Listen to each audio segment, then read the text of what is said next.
Hello, everybody. Welcome back to Thought Tech Insights.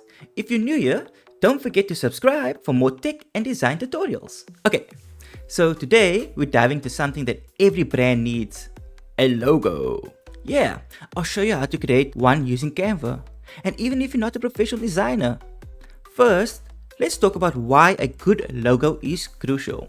It's not just a pretty design, it represents your brand identity and is often the first thing that people notice.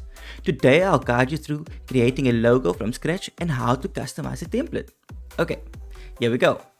So the first thing you need to notice is here is the Canva homepage. Once you're logged in, go to the Create a Design button and select Logo. This gives you the perfect canvas size for a logo project. Cool. Before we start designing, let's cover a few design principles.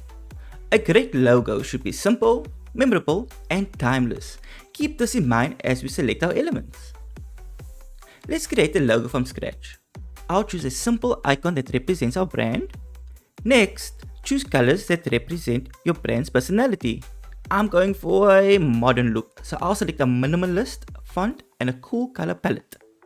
Cool. Alternatively, you can start with a template. Let's select one that fits our brand. Here, you can replace the text, change the font, and even adjust the colors. Don't forget, the key is to make it unique to your brand. Okay, cool. Once you're happy with your design, it's time to export. Click the download at the top right corner. You can download your logo in various formats like PNG or SVG, which is perfect for printing. And there you go. You just created your first logo. I love to see what you come up with, so feel free to share your designs in the comments below or tag us on social media. If you found this tutorial helpful, give us a thumbs up and don't forget to subscribe for more awesome tutorials. Thanks for watching and see you in the next video.